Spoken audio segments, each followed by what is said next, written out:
Hello and welcome to the show. I'm recording today's episode outside. I'm in the car, the parking lot at Grand Square, and I'm here with the kids because I'm supposed to meet someone in a few minutes. So I said, let me just make a quick recording. So anyway, since, because of where I am, I expect to have some interruptions. Now, this is your first time listening to the show. Don't worry, don't run away. The goal of this show is free business education, and I'm sure you're going to get lots of value from it. So after you're done, please remember to share, promote, and talk about the show so that your friends and family members in Nigeria or abroad can benefit from the questions that we tackle.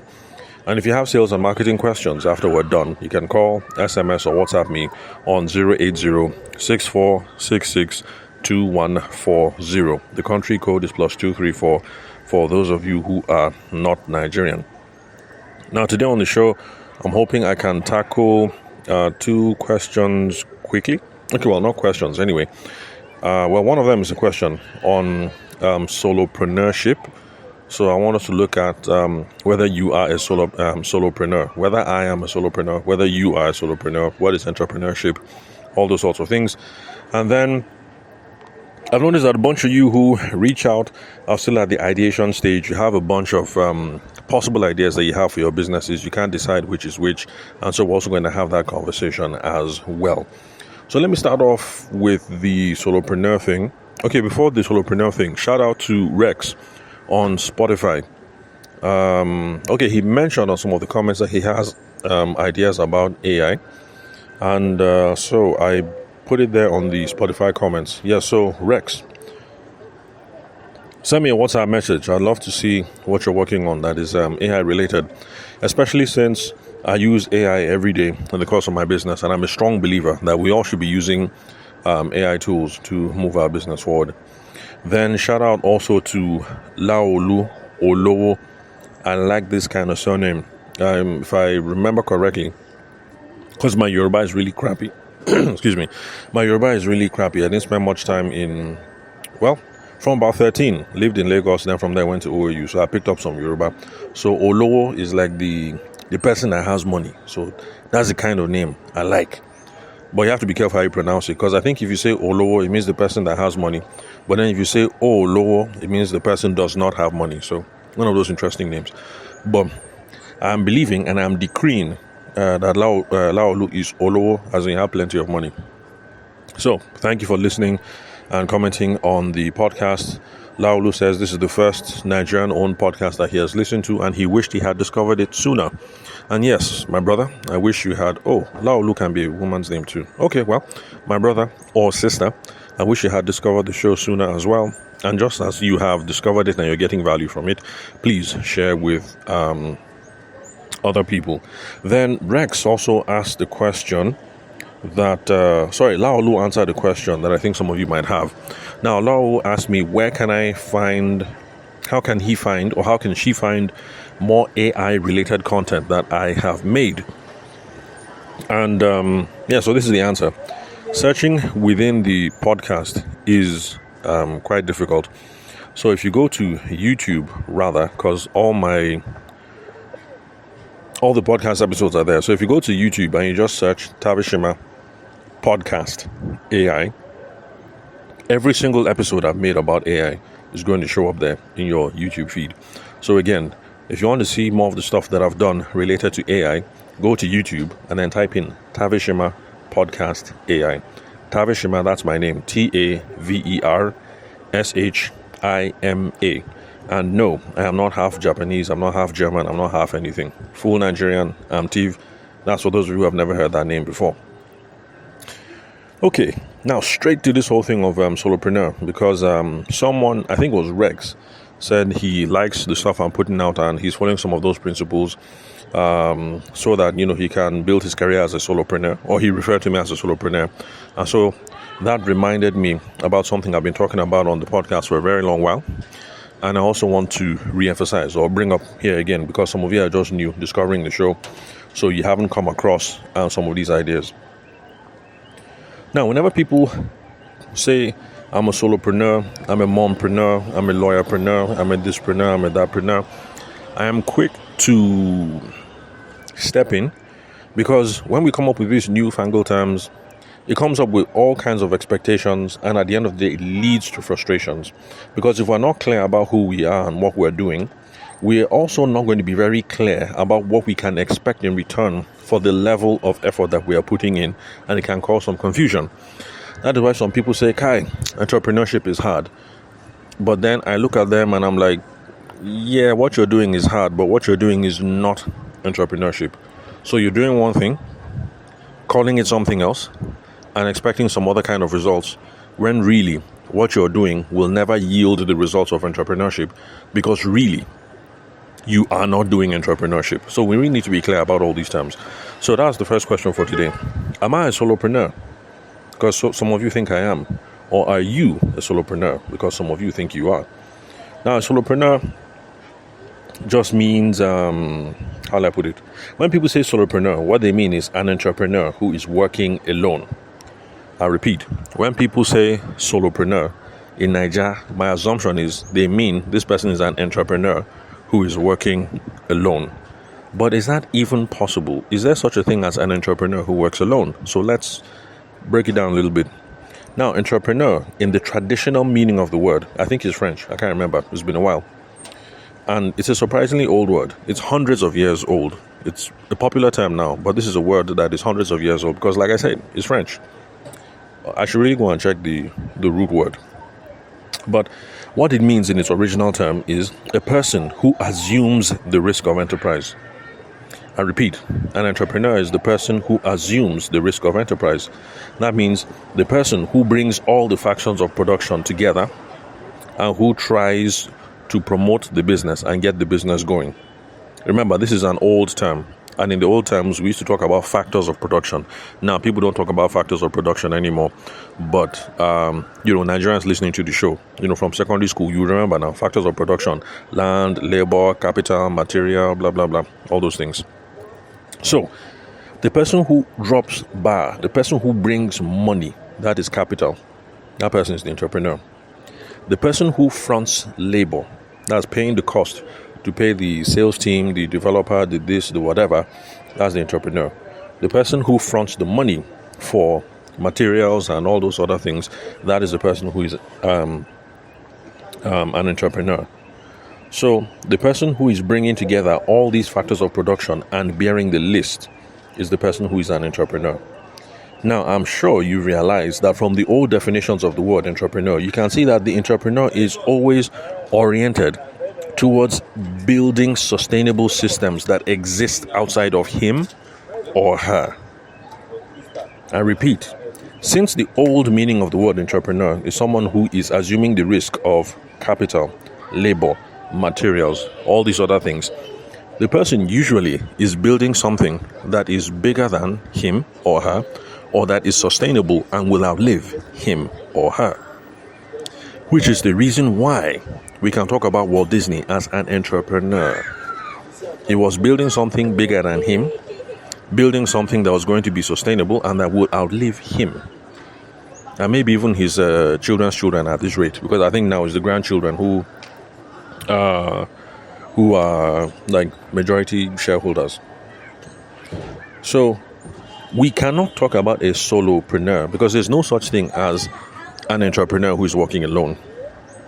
Because by the very definition, the entrepreneur is building something that is bigger than himself or herself and is putting together sustainable systems that will outlive himself or herself.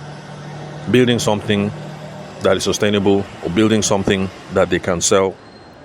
So, if you are a solo something like me, I'm doing consulting services but I'm solo, or you're a wedding photographer but you're solo, or you're an architect but you are solo, or you're an accountant but you're solo, my own opinion, stop calling yourself solopreneur.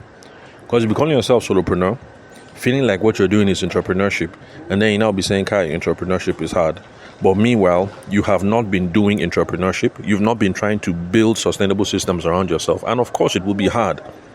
Because a solo thing, a solo person, solo lawyer, solo accountant, the problem is that your personal effort and attention is required every single day. I can't take a break. People who are entrepreneurs and who are building businesses, they can say, you know what, life is hard. Let me go and flex small in America.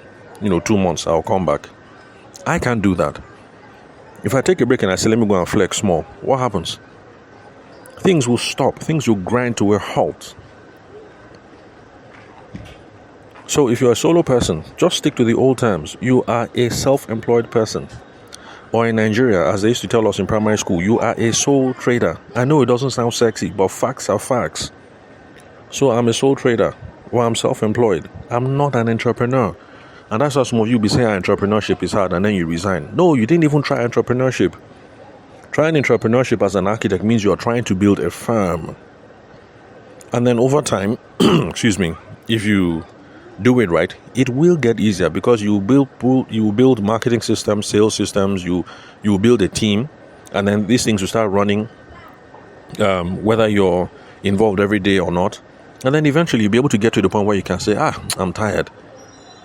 Let me travel to Villa. Let me go and rest for 2 weeks. Or let me travel to America. Let me go and rest for 2 months. That is entrepreneurship. So a whole lot of us who are solo things, I know it doesn't sound sexy, it doesn't sound cool, but let's stop trying to sexify ourselves. You're self-employed or you're a sole trader, full stop. Enough with the new fancy names.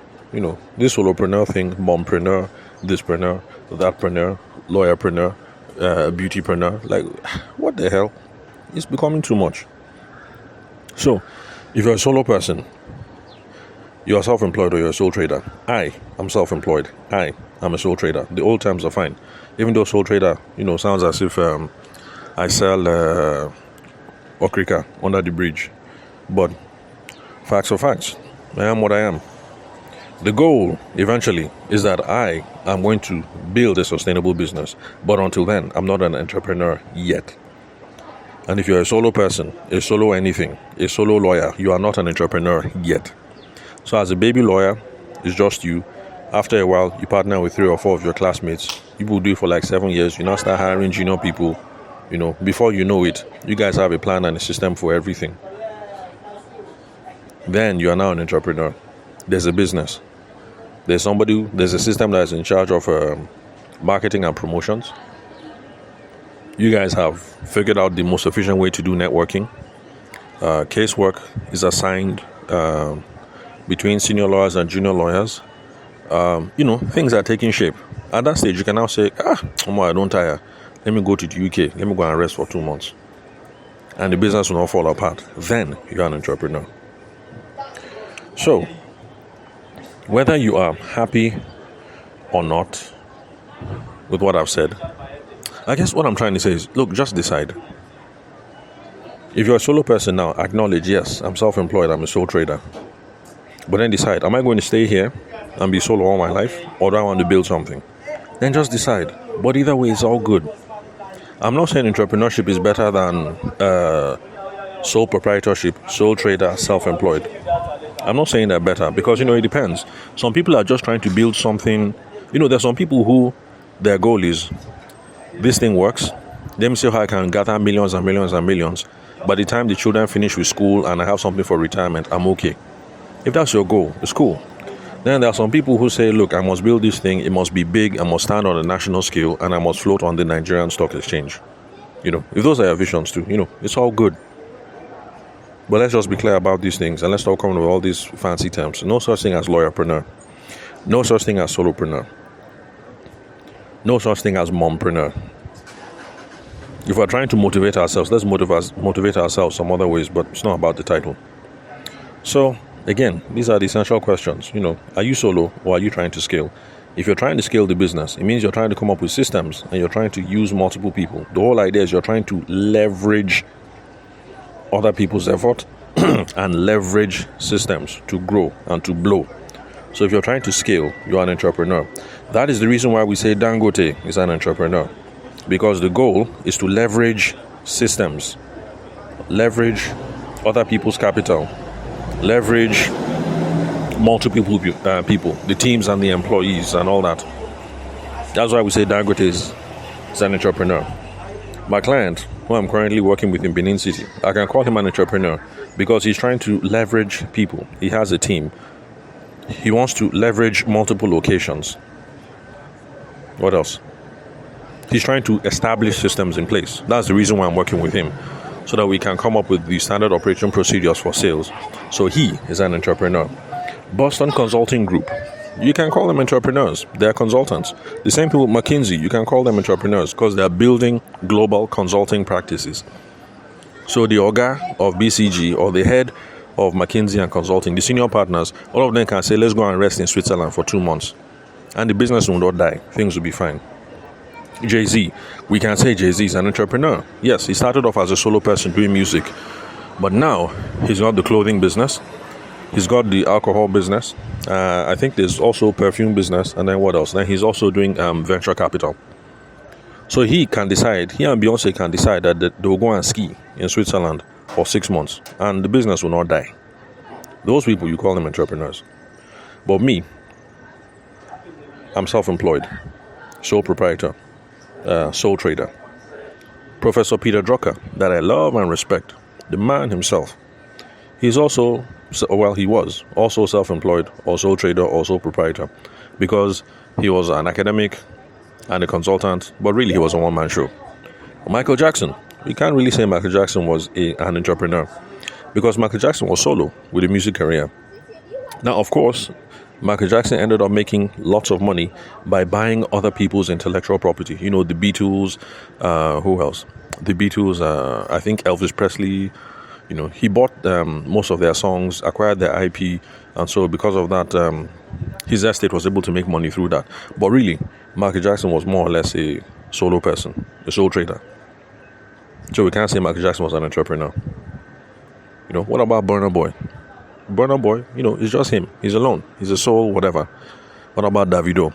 And Davido is different. We can say Davido, entrepreneur. Because yes, he started off solo with the music, but then he has this alcohol business going on. And I hear that he's also doing one or two things, you know, like real estate and all whatnot. So that's the way to think about it. Anyway, so I've overstressed this part. So let me just bring this part to a close, especially since we've done 17 minutes. Now, on this whole thing about people...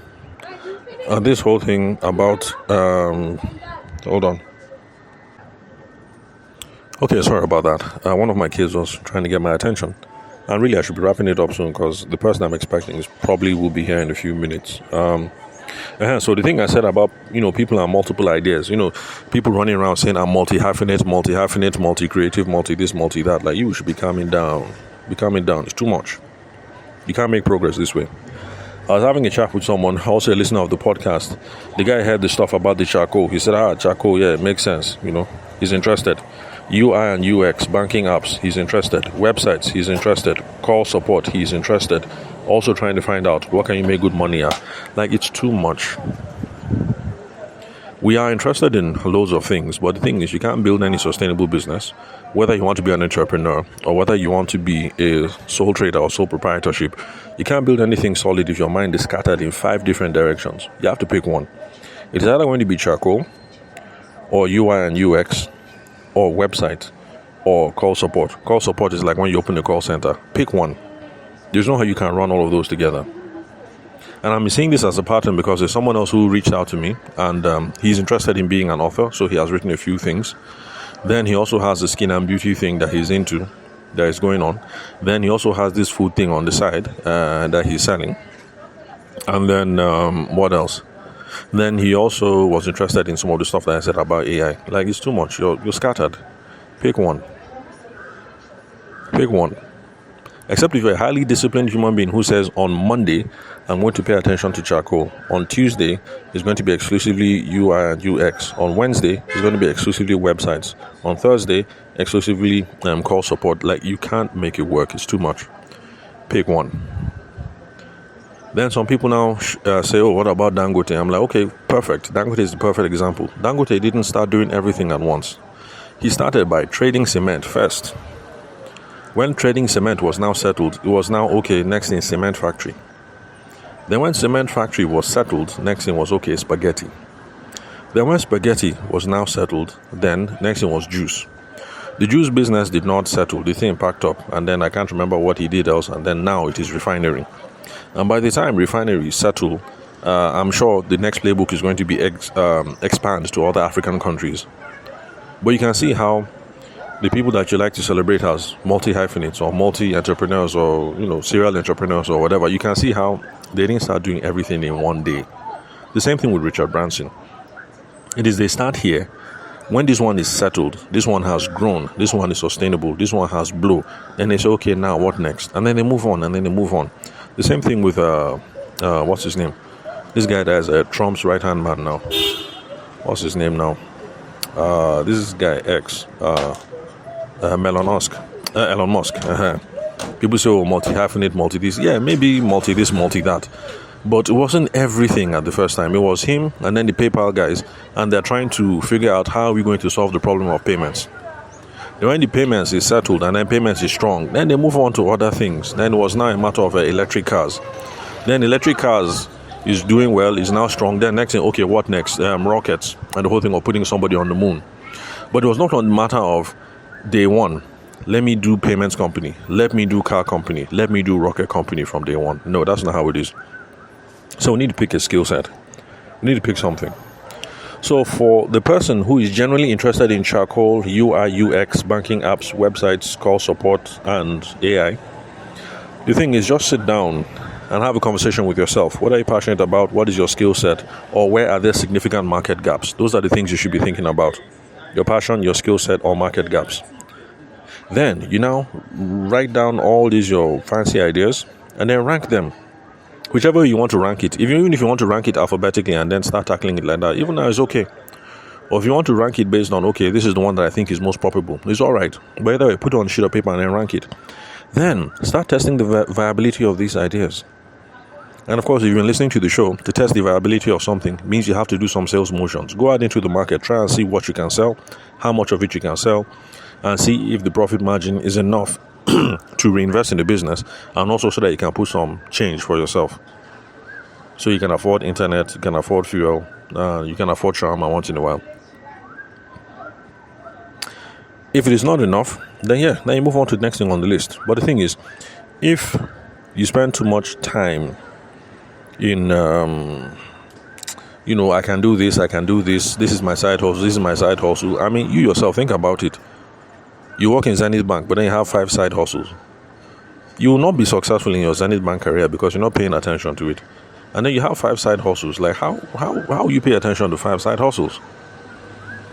Some of you are spending too much time in maybe land. And it's okay to maybe this, maybe that. But at some point, we have to just decide and pick one thing and start running with it. So, on that question, that's it. Just pick one. Anyone. Pick one.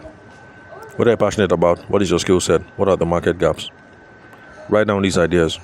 Rank it. Rate them somehow. Start from number 1. Begin the work down. And then start all this hyphenated BS, multi-hyphenated BS. Yeah, you can truly be a multi-hyphenate something. But I don't know of any multi-hyphenate that started and did everything at once. If you know them, I give out my phone number all the time, every episode of the show.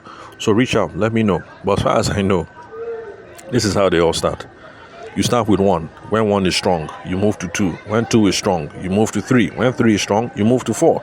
But I don't know anybody who started off on day 1 and said, I am building 1, 2, 3, 4, and I'll build all of them mega. It doesn't happen like that. Anyway, so that's all, folks. If you've got sales and marketing questions, remember, you can call, SMS, or WhatsApp on 080-6466-2140, country code +234. Thank you for your time and attention. I'll catch you guys at the next episode.